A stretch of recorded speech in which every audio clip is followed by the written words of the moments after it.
All right. Good evening, everybody. Can you all hear me okay?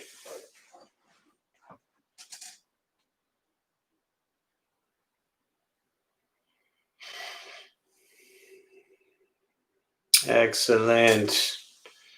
Good evening, Megan. Good evening, Kelly. Thank you all for being here. We'll go ahead and join palms as we get started.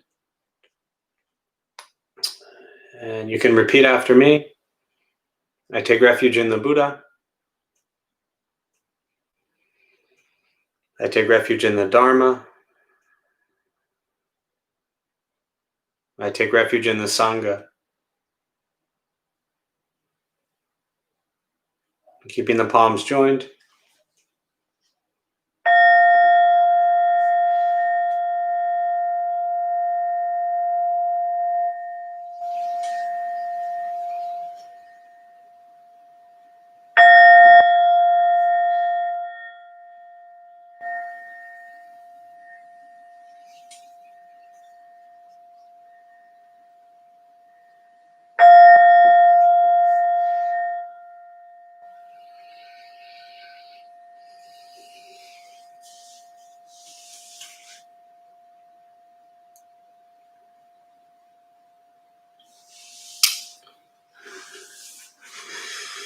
All right. Good evening, everybody. Thanks for being here. If you're here for the first time, welcome. We'll go ahead and start with a question just to get us all settled in here. How well do you handle anxiety? You feel free to respond to that as little or as much as you'd like. I always like to just kind of start with a question just to get people communicating a little bit, share some thoughts, and give some time for our millions of followers to join us. So again, the question is, how well do you deal with anxiety? There's a chat box there on your screen. Feel free to type it in. How well do you deal with anxiety? There's your question. Give me a moment. Just going to change this light here.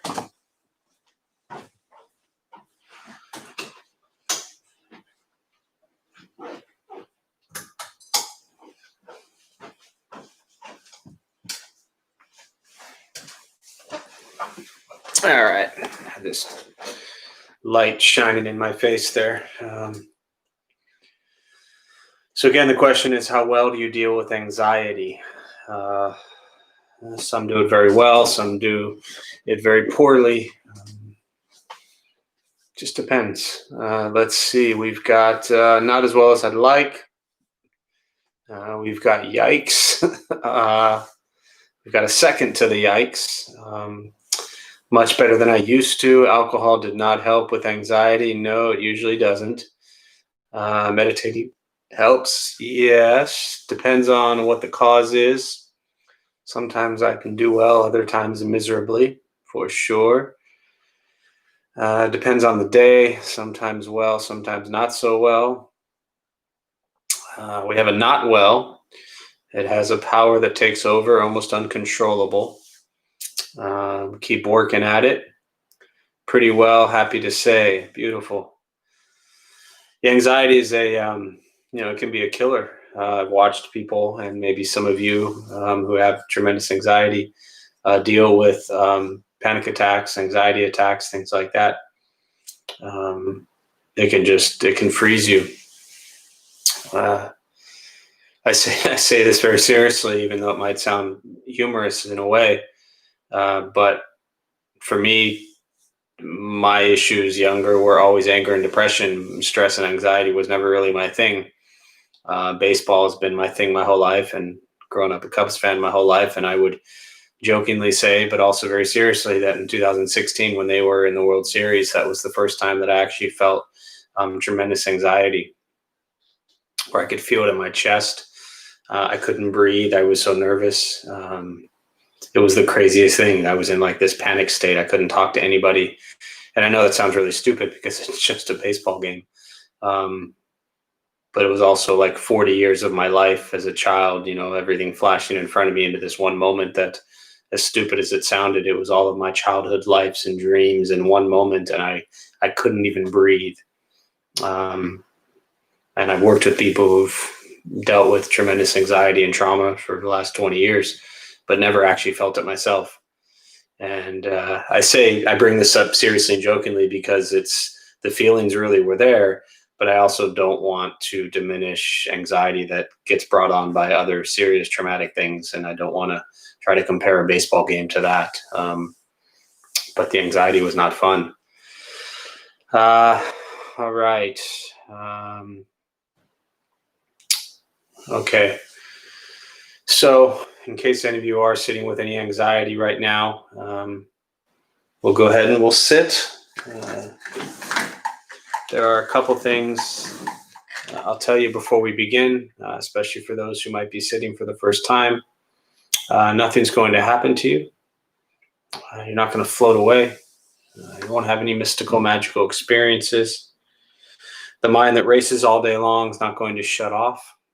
Don't judge your practice, meaning don't ask yourself, is this working? Is it not working? Are you doing it right? Are you doing it wrong? We're just going to sit. We're going to breathe. You'll hear sounds inside the room, sounds outside. This is life. Life is filled with chaos. And the practice of meditation is learning to get quiet and still within all of the chaos. You may sense anxiety as you sit. You may sense stress or fear or worry. As all of these emotions arise, it's a beautiful time to just recognize the emotion as it's arising and allow it to pass by coming back to sensation of breath. So posture, you just want to be comfortable. It helps if you're on a cushion, sliding to the front third, pushing your stomach forward, allows the back to straighten. Shoulders are relaxed. Hands can be on the knees or in the lap. I'll suggest closing the eyes if comfortable or slightly open. Mouth will be open or closed, whatever's comfortable. I will guide us as we begin, and we will settle into a little bit of silence. Most important, don't expect anything. We're just going to sit and breathe.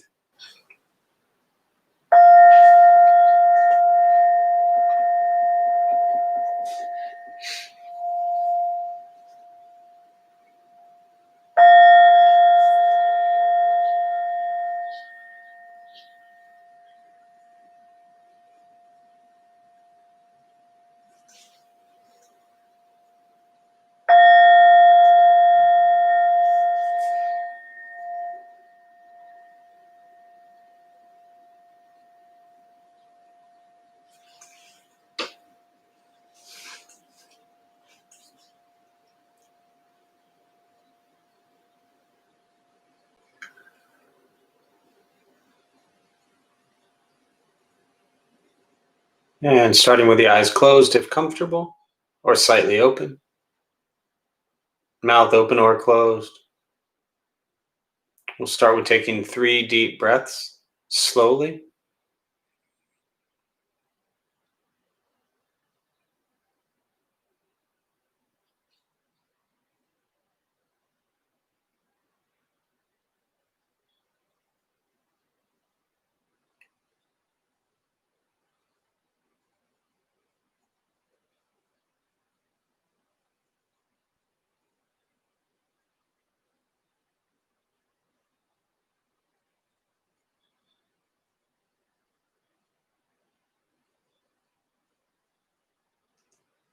And eventually, we'll settle into a natural rhythm of the breath.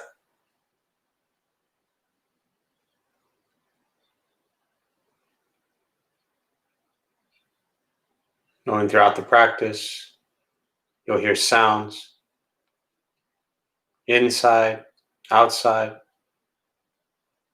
These are not distractions, not disruptions. Simply what's happening around us as we sit.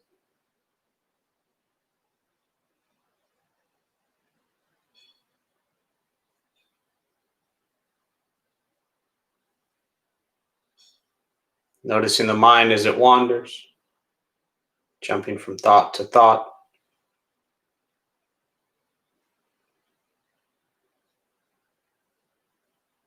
And gently guide the attention, focus to the stomach or chest.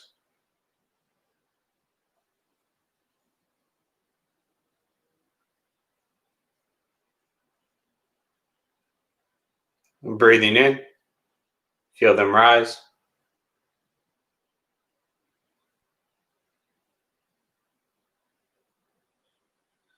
Breathing out, they fall.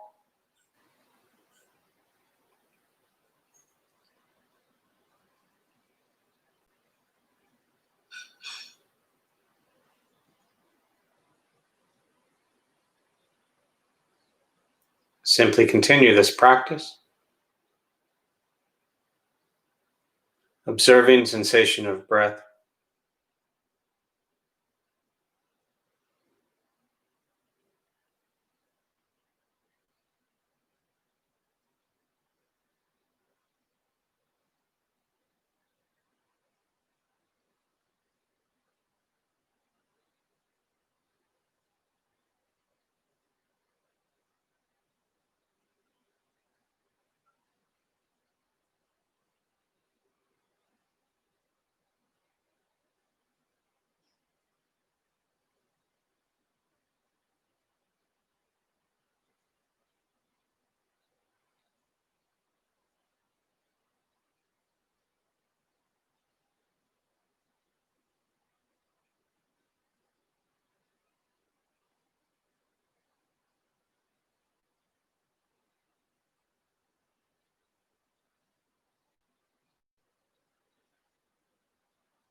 And as the mind wanders, lost in thought,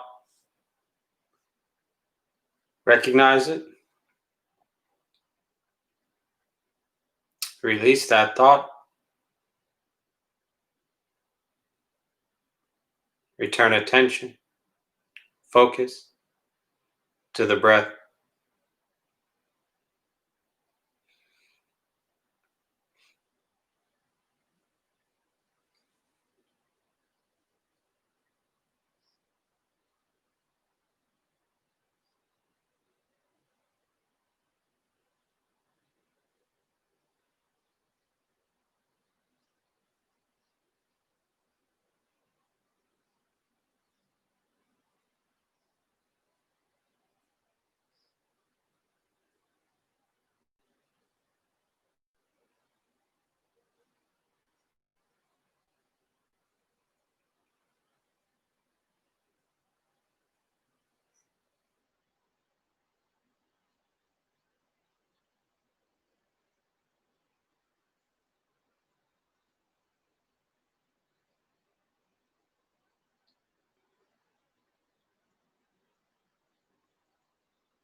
Where's your mind?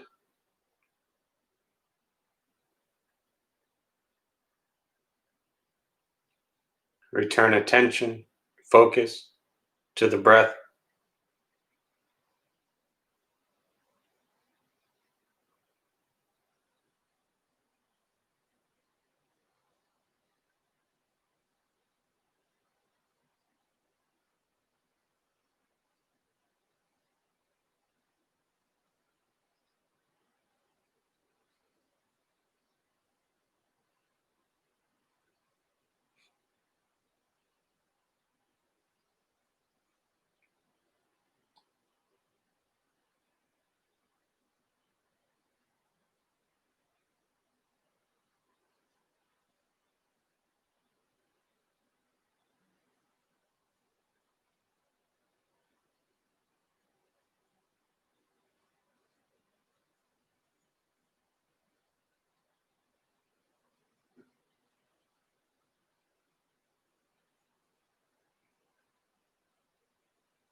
letting go of expectations,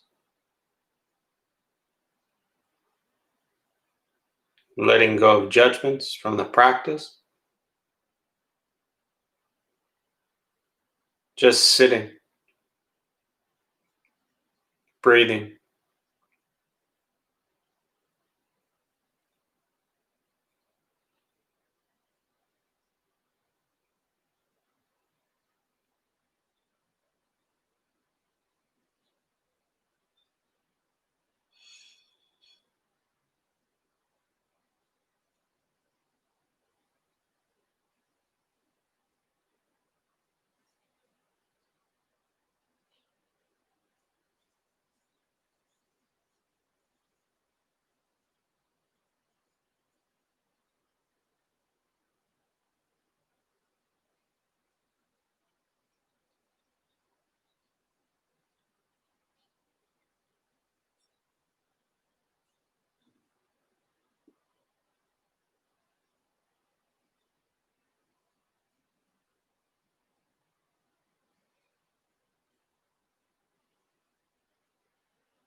Learning to be comfortable in stillness,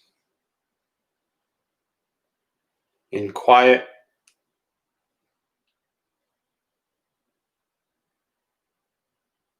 wanting nothing but to sit and breathe.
Breathing in, follow breath in.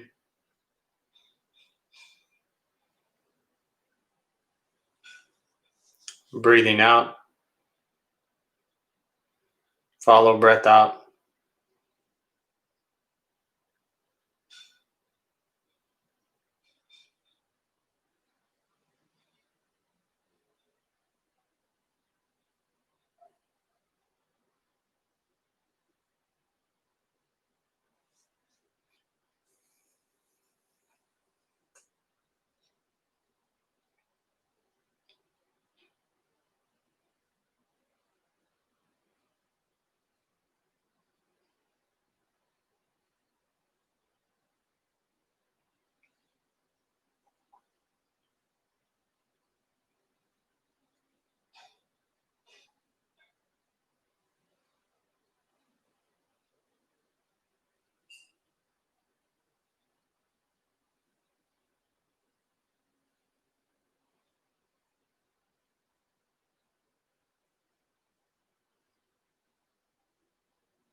And with the body still, rested,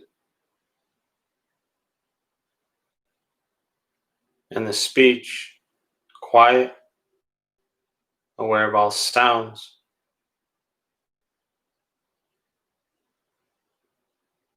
And the mind learning to settle, know what it's like to just sit and breathe.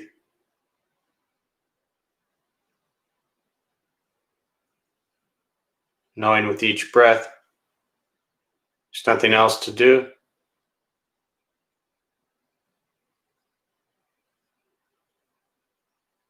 Nowhere else to go.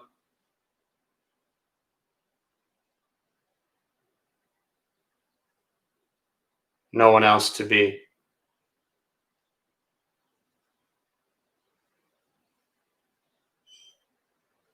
Everything beautiful, exactly as it is. Sitting, breathing.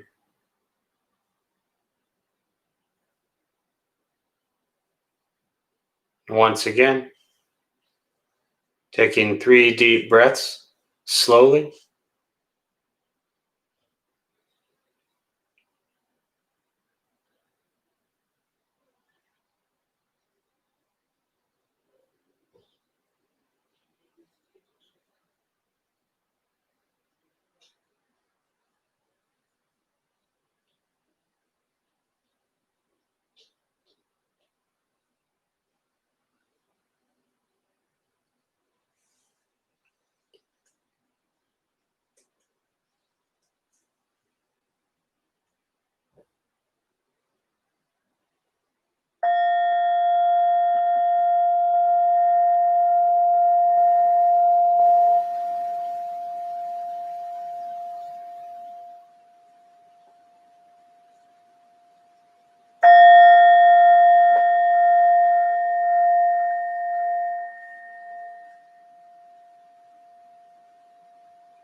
And as you slowly open the eyes,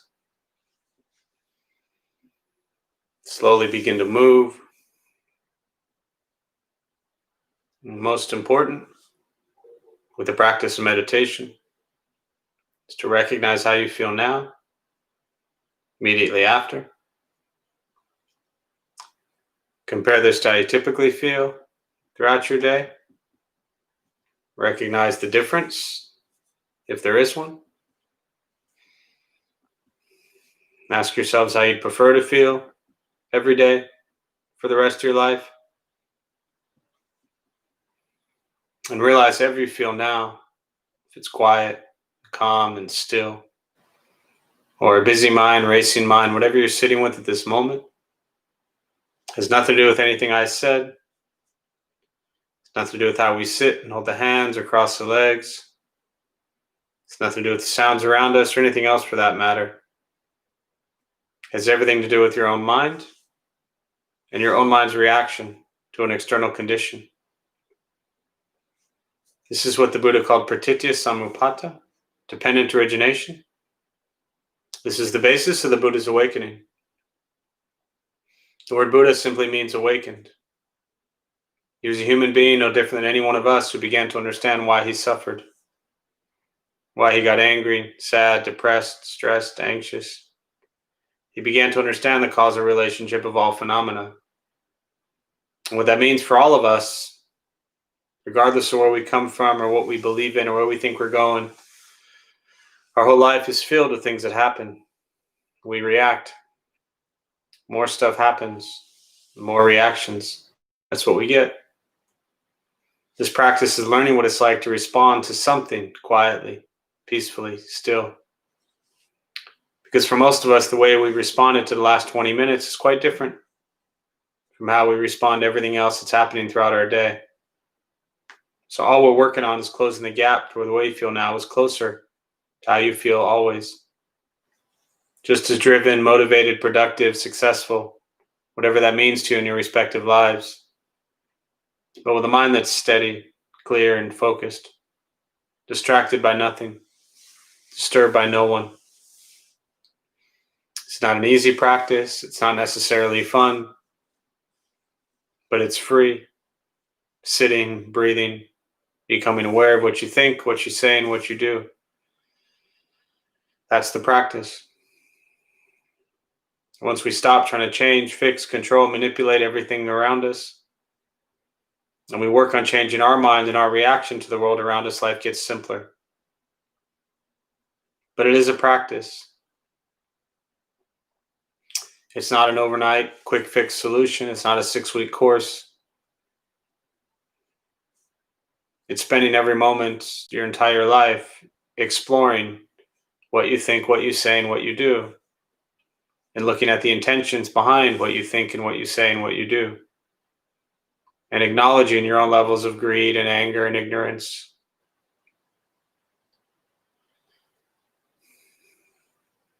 And exploring in your life where you practice generosity, compassion, and wisdom. Yeah, I've really been focusing on the same core teachings for a long time because for me, those are hard enough.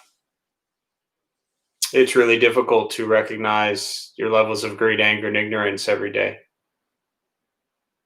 And it's equally as difficult to cultivate and transform greed, anger, ignorance into generosity, compassion, and wisdom.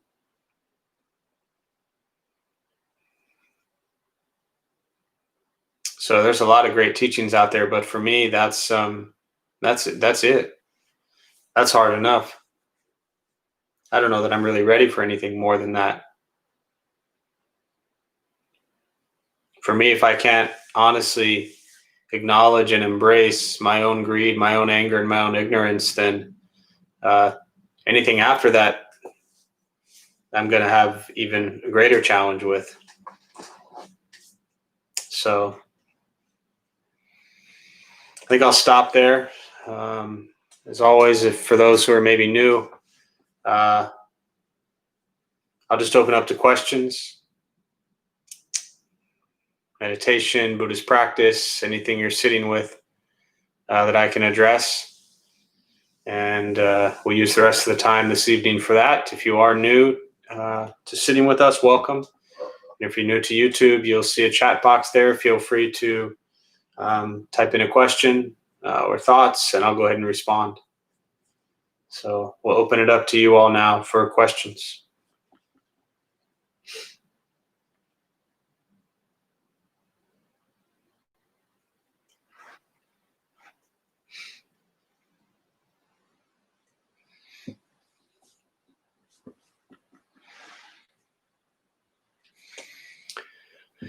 Where does guilt fall into greed, anger, and ignorance? I find that guilt mainly lives under my anxiety.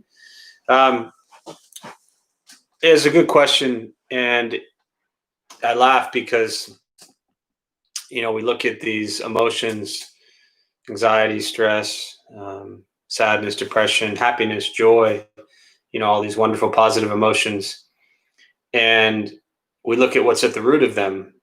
And we look very clearly at the 3 poisons as the Buddha taught: greed, anger, ignorance. And I find a lot of them kind of mesh together. Within anger, you can have greed and ignorance.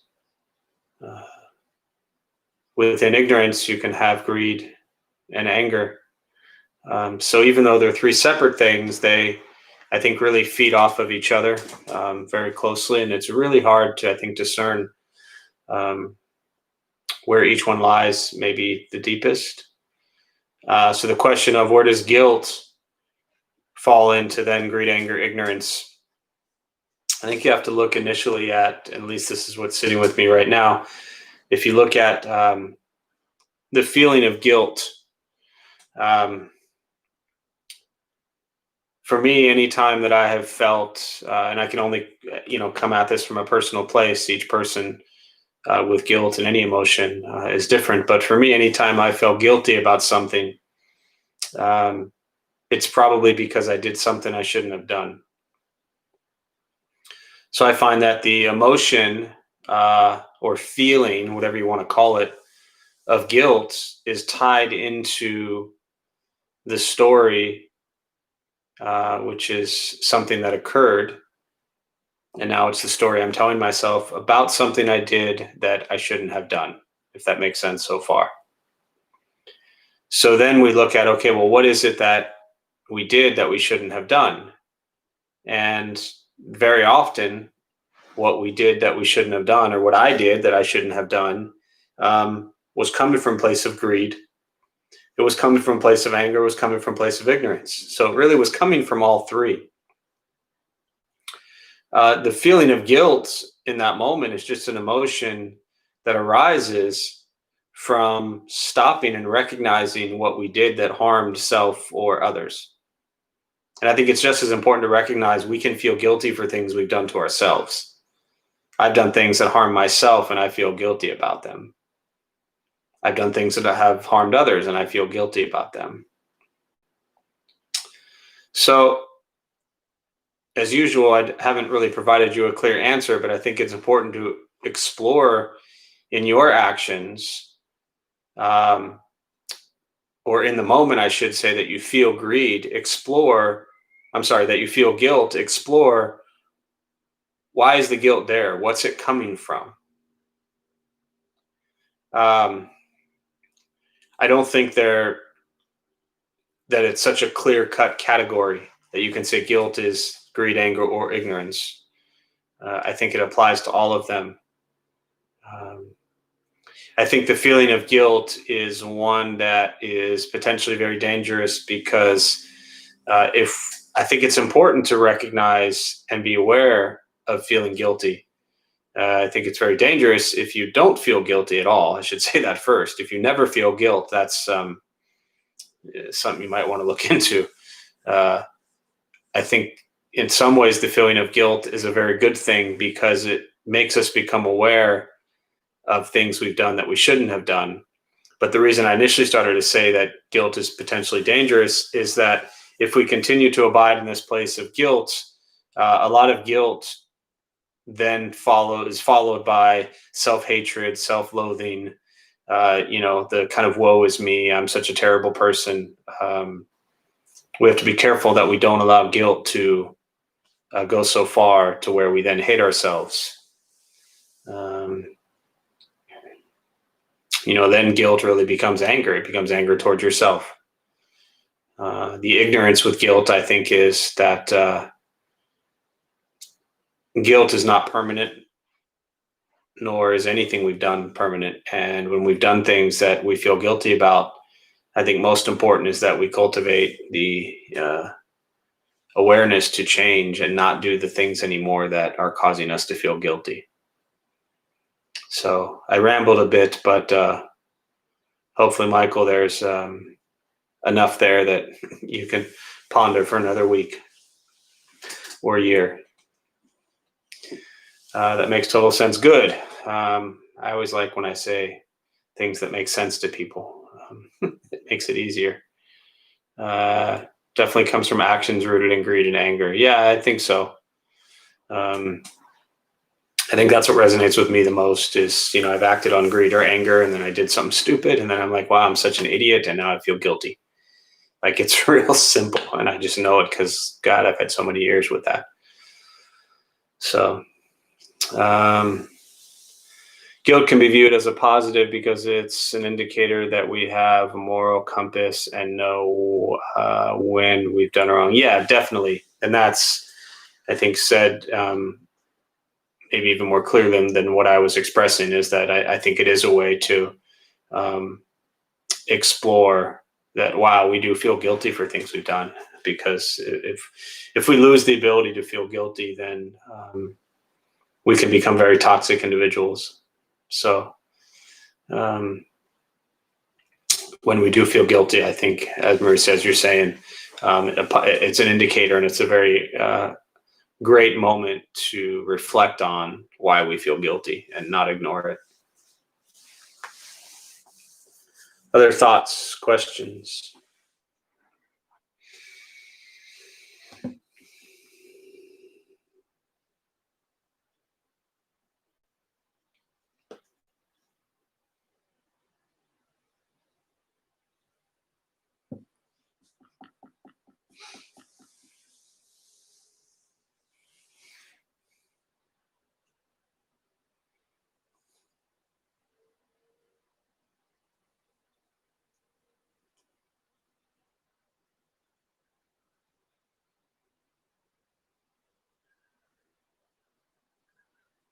And it's interesting because guilt's a fascinating emotion. I was just thinking that um, trying to come up with a good example right now, and I can't, but I'll just say this in general, and maybe some of you can relate to this. That often we can feel guilty when we do good things or good things happen.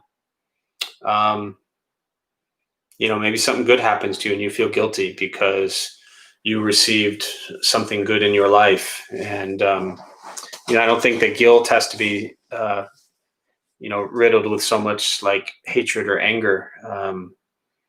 I've had good things happen in my life, and sometimes I feel guilty.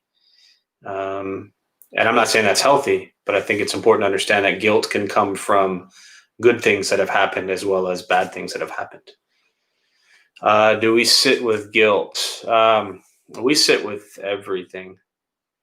I think regardless of the emotion or word we put on a feeling, it's important to sit with it.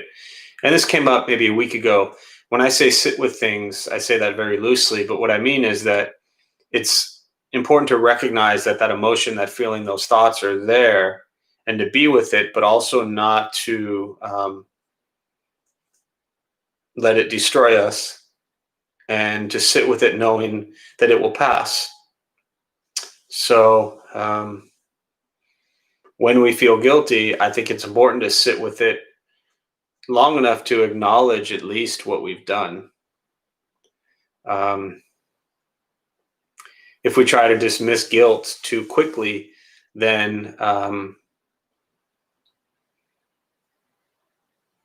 we're potentially not acknowledging the pain that we've caused others. So sit with it long enough, I think, to where, and I think, the Buddhist teachings around wisdom, to see things as they truly are, and that's really hard to do. But in certain situations, if we've harmed someone, the truth in that situation is we've done something that harmed someone. And if guilt is coming from the harm we've caused, then I think it's really important to honor and acknowledge and embrace and accept that guilt. So I think definitely sit with it. But again, don't allow it to destroy you. Sitting with it for 30 minutes is different from sitting with it for 30 years. So hopefully that answers your question, Pat. How can one use compassion towards anxiety? So it's a good question. And I think if we look at anxiety, to me, you have to first look at what is rooted in anxiety. And a lot of it is fear and worry about future. So we're afraid of what's going to happen. We're fearful, we're worried, and therefore these feelings of anxiety arise. And very often when I talk about overcoming fear, anxiety, and worry, compassion isn't usually the word that I use. I'll usually look at the practice of wisdom, which is to recognize that this is really about being with situations as they are and letting go of the control that we want to have for the future. Because our inability to control things and our effort to control the world, our world to be exactly how we want it to be, is what causes anxiety, or one of the things that can cause anxiety. But if you look at how you can really use compassion to help with anxiety, it's to have compassion towards yourself and others as the world unfolds in a way very differently from how you might want it to. And then if you have, anytime I hear the word compassion, really it's love. But if you have endless love, endless compassion for all people, all places, all beings, all things, uh, then you're not really tied to outcomes. You're not tied to results. You're not tied to expectations. You're just going to have true love and compassion for people and things as they are, and therefore you embrace life as it is. And if you embrace life as it is, then the notion of trying to control something falls away. Therefore, the anxiety should fall away as well. So, surrender control. So easy to do. Hope that helps, Gene. Speaking of anxiety, the 800-pound anxiety elephant in the room is the presidential election campaign. Waiting for the result is certainly an opportunity to practice. Yeah, I think that waiting for your coffee is an opportunity to practice. I think waiting in traffic is an opportunity to practice. I think waiting for family members to deal with challenges is a place to practice. So I think everything that we are faced with is a practice. And regardless of any results from tonight or tomorrow or next week or next month or next year, we have opportunities every day. Each one of you here with us tonight has an opportunity to go out tomorrow or go out tonight. And when I say go out, I mean that very loosely because nobody's really going much of anywhere. But you have an opportunity to engage with kindness and compassion, regardless of any results from anything. So, sure, there are events in our lives, like what you're referring to, Dave, that will provide greater levels of anxiety and greater moments to practice. And often we get challenges thrown literally in our face that provide opportunities to practice. And so the challenge for all of us, as you know, Dave, is how are we going to respond as an individual when we're faced with this? And that's for all of us why we're here right now. Because there's a level of anxiety that, is beyond maybe what one is used to. And so we come together to be with community, to be with Sangha, to sit with others, and we can feel each other's pain and joy and happiness and sorrow. For me, that was, I think when the idea came of first having our own temple in our own place, that was really what it was about. For me, that journey started 17 years ago of just creating a place where people could come together with all their madness, all their anxieties, all their fears, all their worries, and come together and practice together as they are. So indeed. Yes, indeed, Dave. Other questions, thoughts?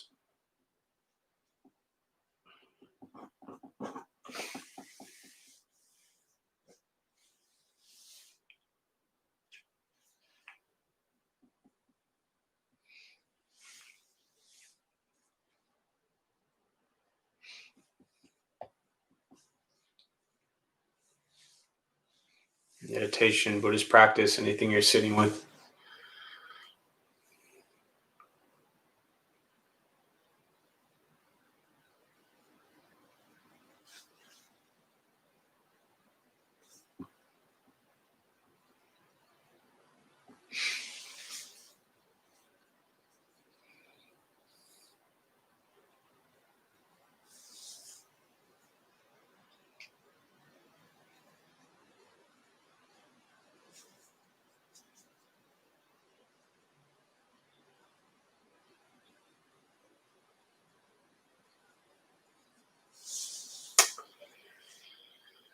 I appreciated the sit with it for 30 minutes better than for 30 years as far as the goat. Yeah, I mean, it's so true.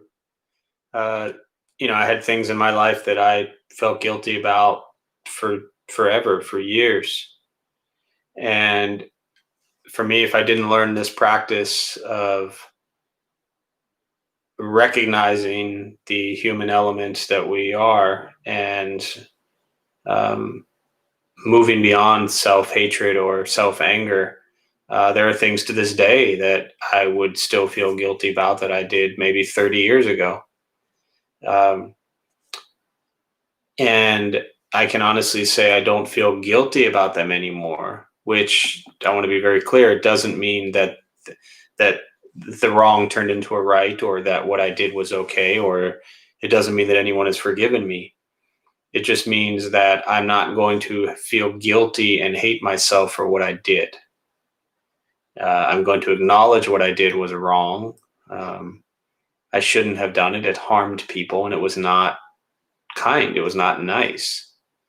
Um, but if I carried this feeling of, and I say guilt, and I quickly say kind of self hatred or self anger because that's what it was for me. If I felt guilty about something I did, then I would begin to kind of hate myself and be angry about it. And that's a lot of stuff to carry with you for a long time. So I think it's important as we practice learning as the Buddha taught to be present with life as it is, to recognize that, yes, in our past, there's a lot of things we've done that we feel guilty, about, but there's also a lot of things we've done that are really beautiful. And they don't cancel each other out, but we have both in our lives. And if we continue to live with this feeling of guilt and hatred, self hatred and anger, then we're not going to do as many beautiful things. We're going to continue to perpetuate the uh, karma, the actions, the behavior that lead us to do things that cause us to feel guilty. So when we can learn to recognize what we've done in the past was wrong and not repeat those same things and apply some love and compassion towards ourselves, then we'll do things going forward that we won't have to keep forgiving ourselves for or feeling guilty about. So I see it as a cycle of, to kind of expand on the 30 years example, I see it as a cycle of really coming to grips, coming to peace, coming to terms with, we've done some pretty terrible things. Well, I don't know about any of you, but me.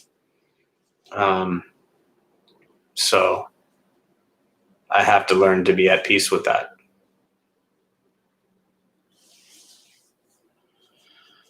Other thoughts, questions? We'll do one more before we wrap up here.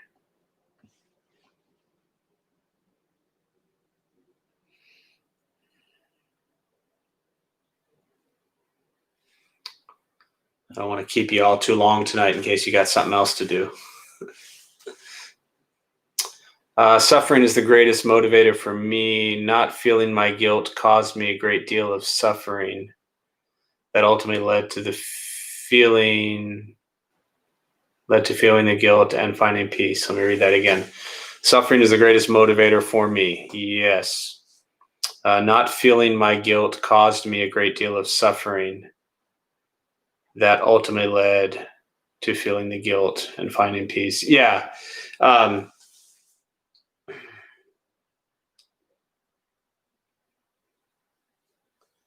think that as we become aware in a healthy way of our suffering, when we become aware of the guilt, when we become the observer of all these things, as opposed to using them as ways to judge ourselves or label ourselves or critique ourselves. But when we become the observer of our actions and we own them very honestly, yet we don't allow them to own us, and we don't allow them to destroy us, then I think we do find that peace you're talking about. Again, I just come back to the word awareness, but there's an awareness of all of our actions that's incredibly important. And for me, that's why I focus on the greed, the anger, the ignorance. Can I be aware of each moment and greed, anger, and ignorance? And on small levels, that's for me over the years what this practice has been. It's really easy to kind of check off the box of these are my big areas of greed, anger, ignorance. And then you can say, okay, well, I've moved past those. I don't have those problems anymore. But every single day, I find areas that I'm greedy, angry, and ignorant every day. So that practice doesn't stop. It just continues. And kind of going back to your point, Michael, I think to me, it has a lot to do with the awareness. So thank you for sharing. All right, last one here. When I get caught up in the memory, I remember I'm right here, right now. The guilt is not here right now. Exactly. And I think that's a lot of what I was referring to earlier is that the guilt, the event is not here right now. And if we bring the event here and now and we try to live in it too much, then the guilt can be really just so overwhelming. So again, I think a healthy balance of not ignoring the past and honoring what we've done and the guilt that we have felt or the shame or the embarrassment, honoring that and being very real with it, but not bringing it with us in every moment. And it doesn't have to live with us here right now. So, and then again, as the practice, if we can all just stop doing stupid things to other people, then we won't keep creating things that we're needing to feel guilty for. Because I'm sure everyone here, and I know a lot of you as I look at these names, I'm sure everyone here tonight has enough things that they've already done in their life to keep them busy making peace with. So let's not do more stupid things. All right? We'll put that on a t-shirt. Don't do stupid things. It's probably already out there somewhere. All right, so I'm going to close on that. We'll join palms. May the benefit of this practice be shared with all beings in all directions. May all be at peace. May all be free from suffering. May any merit gained from this practice be transferred to those who need it most.